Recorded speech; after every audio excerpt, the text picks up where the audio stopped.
Hello, everyone, and welcome to PopCultX Little Talks. It's our conversation series where we chat with a wide variety of creative-minded people. Today, we're delighted to be joined by a filmmaker, a writer, a actor, director, who is just wearing so many different hats, a producer.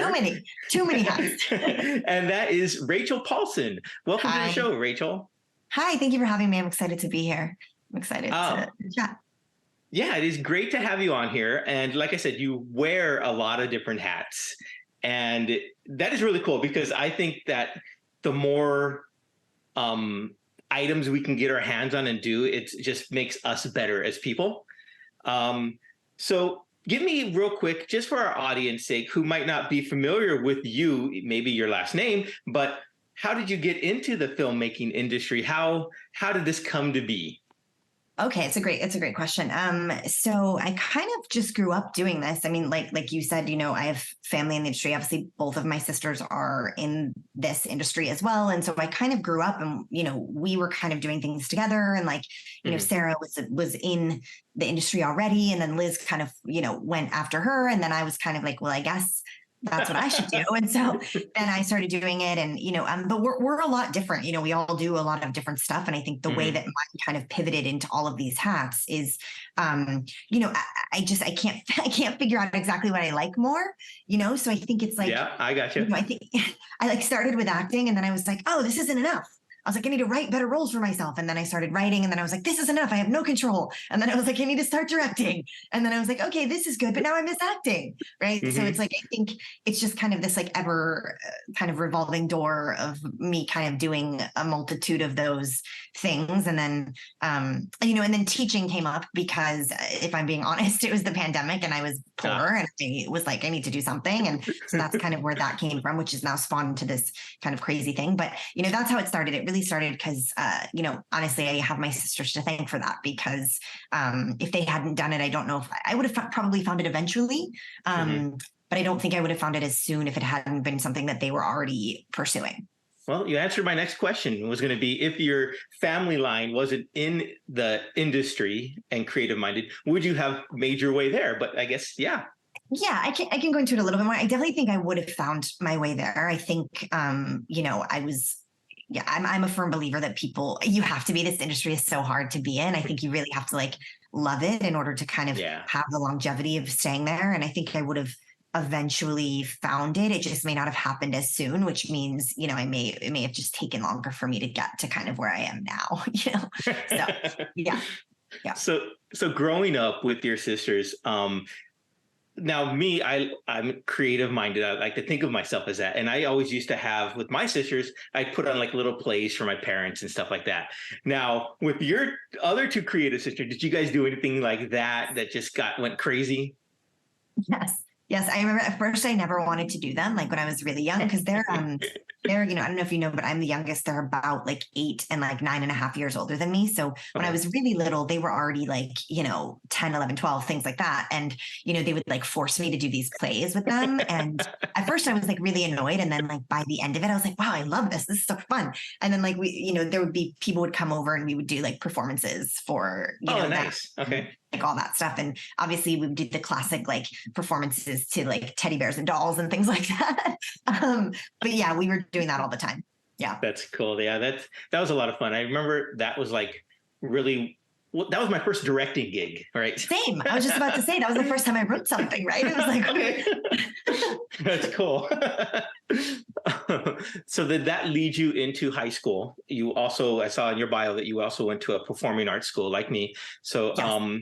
How did that help shape your acting or creative mind a little bit more? Yeah, I think, like I said, I was given the opportunity to kind of do that at such a young age. And it was never, at first it was kind of this like thing that was like a play thing, right? And we would just do it for fun. And then, and then I actually realized that it was something you could do. I think once Sarah started doing it, I was kind of like, oh, this is actually something that you can like do, right? In like your life. Cause no one else in our family had really done that. And I didn't really know, that it was like a career. And I think once that happened, I was like, oh, this is cool. And then, that's when I found, I did some plays in middle school, like some community theater plays in Florida. And then I found this high school that was a brand new high school and was opening up, and it was like the first of its kind in Florida. And so I was really excited about that. And that kind of led me into doing that. And then once I went to that school, it was like a conservatory for high school essentially. And I was like, once that happened, I was like obsessed. I was like, okay, well now I'm in. Yeah. That is cool. So I guess the next question would be, having famous sisters, is that a blessing and a curse at the same time, or how do you deal with that? That's a great question. A lot of people don't ask it, to be honest. A lot of people, just praise them, which they're amazing and they should be praised. But, I think it's a blessing and a curse, because I think that some doors are opened for me that probably wouldn't be as easily opened just based on the fact that that is my last name. And if you're smart, you put two and two together and you figure it out. A lot of people say that we talk a lot alike, and we kind of have a resemblance. When Sarah was a little younger, we look, a lot alike. Now she's got like short hair, it's all brown, so we don't look much alike. When she was like my age, the age I am now, we like looked pretty similar. And so, those doors can open a lot quicker. I think the hard part of it is that, constantly being compared, I think, to them. Yeah. Tough. Not because I don't want to be. They're geniuses. They're brilliant. I just, we're all so different, and we're all our own kind of different people. And, they don't write or direct, and although Sarah should, but she doesn't yet. But I hope she does something. Nudge. Yeah. And like, nudge you, come on. So, but, I think just because we all fit into like our own area so specifically, I think sometimes it's hard when I'm doing acting stuff and it's like, oh, your sister's like so great. And it's like, I'm compared to that. And it's hard to live up to that. They're amazing, so it's hard to be in the same category as them. Yeah. I can imagine. And that's what I figured it must be, because it must be hard. You have those expectations set on you when you're doing your acting or whatnot. Yeah. Wow. Yeah. Well, you got the writing and the directing down, which is cool. And this year you finished your first short film, if I read that correctly. Okay. And it is called, let me see if I get that right. It is Fire Fucking Fire, which is interesting. Yes. So what can you tell me about this project? So I can tell you. So basically, I did co-direct it with someone else, but still directed it nonetheless. What this is basically is it's like very loosely based on a true story, because the actually end of the story never really happened. But it's about this kind of type A girl who meets this rock star who she's like obsessed with. And then she ends up like, sleeping with this rock star, and she turns up being like a stage 5 clinger and like won't leave the house, and like, has this huge party at her house and ends up kind of turning into like a nightmare, a fever dream kind of nightmare situation. So that's kind of what it was. It's I did have this flirtation with a rock star back in the day, which was kind of what this is based on. She did not come to my house. We did not sleep together. None of that ever happened. But and she's not a stage 5 clinger as far as I'm concerned. But we kind of took that and made it into this like kind of funny little tight knit comedy. It's getting really good responses, so I'm really excited for it to make its debut. So that's really cool. Yeah. One thing that interested me in your bio, and you put that you're find it important to augment unique female perspectives in your writing, priding yourself on telling stories from alternative points of view, which is really great. But the next sentence that I think was really interesting there was that your voice is authentic with a real twist of darkness. What is this darkness part? I like this. So, I appreciate you hitting on those things, just because it is so important to me to tell stories like that. And I think what the darkness thing is essentially I like to write, comedies that feature females and people of color and queer people in situations that aren't necessarily funny. Right. Which is what the darkness part of it is. Gotcha. For example, I have another project that is slated to shoot next year that I wrote and am starring in. That's essentially like skeleton twins kind of. And it's two like estranged siblings that like come home to, their best friend dying of cancer, but it's a comedy. Right. Like It's so, it's hard to, that's kind of the darkness in it. And then I'm in the process of with a writing partner as well, writing kind of a Jennifer's Body-esque like comedy, funny horror thing. So it's like that's the dark, isn't it? So this twist of darkness is just, I think, something that a lot of people don't do with comedy. There's, it's a hard genre to do, I think. Yeah. So, I try to really just twist in things that aren't funny, but make them, it's basically like funny dialogue in dark situations is what it is. Gotcha. Yeah. That's cool. That's cool. I mean, I'm a huge fan of like the horror comedy movies. That's like one of my favorite genres, especially if we're talking horror movies. I don't like the gore as much. I don't like that. I really like when it's clever dialogue. It's, it's very on point, and it just drives the story. So that's cool. That's exciting. That's really cool. Yeah, it's exciting. Thank you. Yes. It's keeping you busy then, I guess, for the next year. So too busy, but good, but good. Well, another part that you hit on briefly before was your role as a teacher. So that's something that it always fascinates me as well, because I think having a lot of nieces and nephews, like to embark what knowledge I have onto them. So tell us a little bit about your teaching. I know it's rrsessions.com is like your main thing right now, but tell us how you got into teaching. Well, you said via the pandemic, but what's like the main highlight for you of when you're instructing? I think, like I said, just briefly, I got into it during the pandemic when nobody was really working. There was no kind of acting stuff going on. All the entertainment stuff was just completely shut down. Yeah. And I, was freaking out a little bit and was kind of like, this is all I've done for the last 20 years. Like, what am I going to do? Am I going to have to go bartend again? Like I did, this is awful. Like, what am I going to do? And so, I was doing really well with, acting and industry stuff in like 2019. And then when everything shut down, it was just a little crazy. And so I had a student, or I got a student now, but a friend at the time reach out to me and say, hey, I have this weird COVID audition. Could you help me work on it? And I was like, sure. And she was like, I'll pay you. I know it's like what I was like, okay. Huh. I was like, okay. And so she gave me like, $50 for the hour or whatnot. And I ended up, helping her. She ended up like booking it. Oh, nice. So okay. That's cool. And so from there, I was kind of like, I just like sat up one day and was like, oh my God, this is like an untapped resource for myself. And I need to get into this. I worked in commercial casting for a really long time. So it started as, commercial workshops. It kind of started like, that's where it kind of spawned, is like me teaching people what I learned from casting directors in working in casting. Yeah. Yeah. And then from there, I got in COVID, I've scaled back now because my other stuff is kind of taking off, which is great. But during COVID, I think I had like 60 students, and it was just, I know. And it was just me. It was just me. And so I was literally taking like one-on-one classes like all day, every day. And then I've like, now I have 2 group classes that I teach, a commercial class and 2 theatrical classes. And then I have the R&R sessions, and then I do private sessions as well. So, so that's basically, and it's really quite created a crazy business for me. That's hard to say. Quite created a crazy business. That's hard to say. So it's created a very lucrative kind of insane new tax bracket for me, which has been crazy.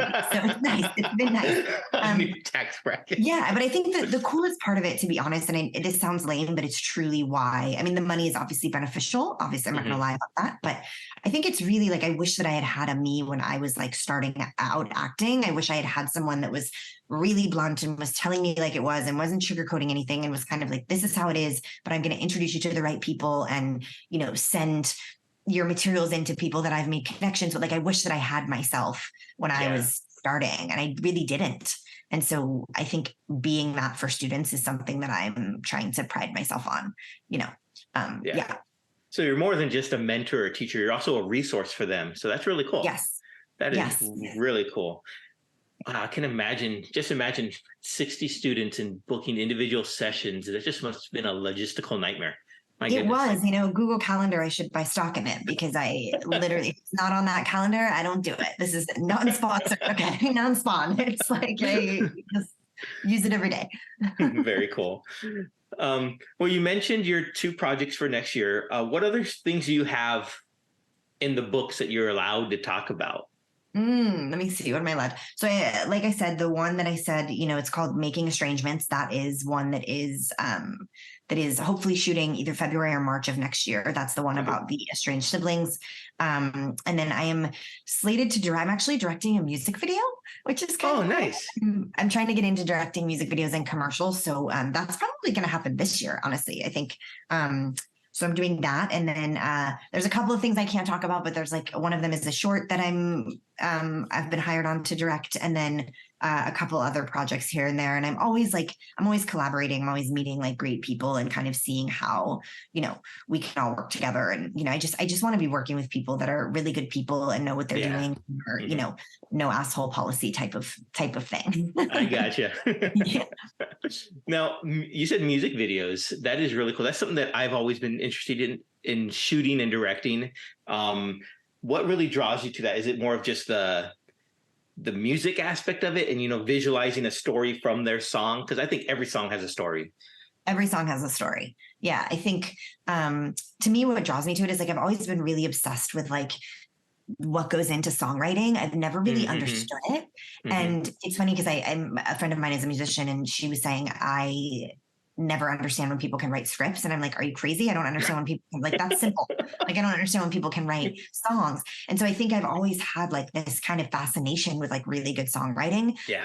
And I think, and I've never really understood it. And I've like just kind of, and I've always gotten like so many visuals and so many story kind of aspects and elements from songs that it makes sense to me to kind of, tell a story. And it's really cool. I'm like making a deck for it and like telling the story that I want to tell for the project and all those things, which is really cool. So I think it's a natural progression for me just because I'm like really into music and like all different kinds and like, so I think it makes sense. And it's a good way to pay the bills without having to have like a real job, quote unquote, I hear you.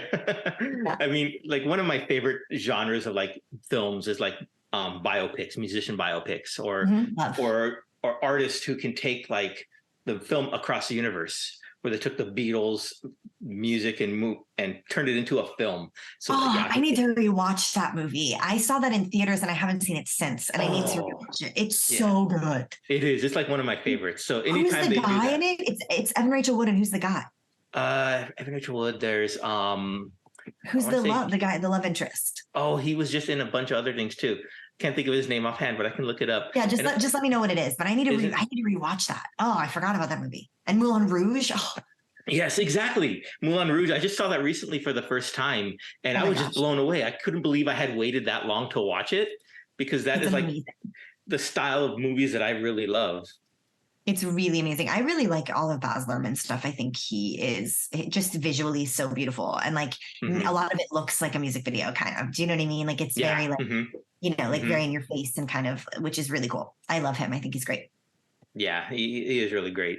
So back to Across the Universe, Evan Rachel Wood, Jim Sturgis, and Joe Anderson were the three leads in that film. Got it. It was Jim Sturgis, I believe. Yeah, Jim Sturgis. Yeah. Yeah. Love interest. Yeah. Yeah. So, and there's also, of course, I just saw a movie recently, Flora and the Sun, which is written and directed by John Carney, and he wrote all the songs in that movie as well. Whoa. So I think people like that who can do both the script writing and the songwriting. It's too much for me. That's too much for me. I can't even talk to that person. I can't. Well, I recommend that movie to anyone out there watching this. It's such a great film. All of his movies are really good, but this one really stuck with me. It's just really, really cool. It has like that whole Star is Born type of feel to it, but it's a little bit more than that. So it's just really cool. So I recommend it to you too if you haven't seen it. Oh yeah, I'm gonna watch it. I'm putting it on my list. I have a laundry list of movies that I need to watch. Well, you have a laundry list of movies to watch, but what have you currently watched recently, read recently, listened to in your spare time, if you have any? Okay, this is good. I do have some spare time. I'm a weirdo. Okay. I don't really watch, like I have to put on like a list of things if it's like a new show. I know I'm not supposed to promote things, but I don't care. I'm going to talk about it anyway because I'm SAG. You're not supposed to be promoting. My really good friend, Lizzie Broadway, I'm going to drop her name because she's so brilliant, is in the new Gen V show. And I've been watching that. It's so good. Yeah, I'm about to start that tonight. So yeah, I don't. Oh, is the new one out? I think anyone I would. don't know. I have a couple to catch up on. I think I'm just gonna start Oh, watching the whole series. Yeah, but Lizzie oh, Broadway is great. I love her. She's she's really cool. she steals the show, and I'm not just saying that because because I'm her friend. I think it's going to be Emmy talk for her. I Oh think wow, that's she's really really cool. doing it. So I've been watching that, but I'm the type of person that really just watches like true crime. Like I really am like so weird. I never I want to watch that new The Fall of the House of Usher. That's on my list to watch. Mm-hmm. I really love all of his stuff. So I've been, I always, The Haunting of Hill House and Blind Manor. And like, what was that one that was like, the one with the creature? What was that one? Oh, You know what I'm talking about, right? I The one think so. like, Yeah. in the Oh, small town and like the river town and like the guy like murdered somebody accidentally in the car. Yeah, it's the whole thing. But I can't yeah, remember. yeah. I can't remember. It's also Mike Flavin or Mike Flav or something. I don't remember what his name is, but Mike Flanagan, I think. Yeah. Flanagan. That's it. Yeah. Yeah. It's also his. So I watched that a lot. And then as far as movies, I'm always flying places. So I'm always watching like older movies on planes. Nothing Okay. new I really seen recently. I saw Barbie, obviously, because everyone did. But other than that, I'm going to see the Eras Tour movie on Sunday. Oh, nice. So Okay. that's happening. But otherwise it's like I really have to be pushed to like watch, which is silly because I should watch everything because of like my industry. But if it's like something like new like that, I really have to be pushed to watch it or somebody has to be on it. Okay. Somebody has to be in there. Yeah. Yeah. I gotcha. Yeah. And just Lizzie Broadway, just get back to her real quick. The movie Ghosted that she was in. I saw that. I think she stole the show in that. She did. Better than Chris Evans, better than Anna de Armas. She was like the standout to me, and I really like that. Yeah. Yeah, she's just wait for like what's to come with her because she's phenomenally talented. Yeah, I agree. Yeah. Well, last question for you is: do you have any? You say you have to be pushed to watch them unless you know someone in there. Do you have any people who inspire you directorial wise? Do you have any like directors that you really enjoy watching their work that you say, hey, you know what, I want to emulate that, I want to that's who I want to be like? Yes. I mean, I think from the old school days, I don't even know if she works anymore, to be honest, but at a certain point, I really liked the work she was doing. Catherine Hardwicke, I think is her name. She did like 13 and Lords of Dogtown. Okay. She did, and then she did the first Twilight as well, which is the only Twilight that I like, except that weird sepia thing that's on it. It's like a strange filter, looks like it's on it. So I really like her. I love Baz Luhrmann. I think all the stuff that he does is really, really cool. I just, really stylized stuff. Obviously now Greta Gerwig is so amazing. She's amazing. She's someone I really emulate. I have a friend who I really think is super talented named Sonia O'Hara. She did a movie called Mid-Century and one called Root Letter. Rob is actually friends with her as well. She's super talented and just doing really cool things. And I'm trying to think, I'm missing someone. I will say that until I saw and heard all of the backlash about Don't Worry, Darling, Olivia Wilde was on a very good path. And unfortunately, Booksmart was like one of my favorite movies ever. Yeah, that's It's just so good. It's such a great film. And I'm sad that was her follow-up and that all that stuff happened with it. Because I think now she's slightly canceled. But she was on a good path at first. So yeah. Is that hard to do from your point of view? I know for me as a fan, I don't want to say overlook, but like when you're working in the industry and you know these people and and you have, I guess, a closer connection to it, when information like that comes out, is it easier for you to push that stuff aside, the movies aside, or does it all bundle together? You mean does like the movie have to do like with how if the movie was amazing but she did all of that stuff, would it still be okay? Yeah. Yeah. I don't know. I think the lie was really the problem for me because she like lied about this like Shia LaBeouf thing. I think that was like the issue for me. I think like if you want to have sex with Harry Styles, go for it. You know what I mean? Like I like do what you That's what you want to do. Exactly. Like that's like your personal life and like that. I think for me it was like the kind of deception, and unfortunately I didn't love the movie and I thought Harry Styles was not a great actor in it. So Florence Pugh on the other hand was epic. Definitely. So I think if the movie, it's hard for me to say, I think if the movie had been better and I had been like really in love with it, it might be, I might be something like, not that what she's doing is anything like what Michael Jackson did, but it would be like, well, his music. Do you know what I mean? Like, yeah, I know what you mean. It's so good, but I think it just depends on what you do and depends on how it affects people. I think, I do think that it definitely was not smart because I think she's getting talked about in a negative way, which is unfortunate because I think she's probably talented. Yeah. Yeah. I hear you. Yeah. I hear you. I feel the same way. It's hard because you want to like this stuff, especially if it is something you like, but you're like, can I? I mean, for my example, would be like Mel Gibson in like Braveheart. That used to be one of my favorite films, but now it's like with everything that he's done, it's like, you know what? Yeah, honestly, that's a little worse. I think like Olivia's getting like, she lied, which is like fine. We don't even know what's true, to be honest. Right, exactly. We don't even know what actually happened. So I think like if the film was really good, and I think I would still champion her. I don't know about Mel Gibson because he's kind of a nightmare. Yeah. But I think exactly. I think someone like her, I think that if the film was like amazing, I think it would be a situation in where I would find it hard to not still like the film. Gotcha.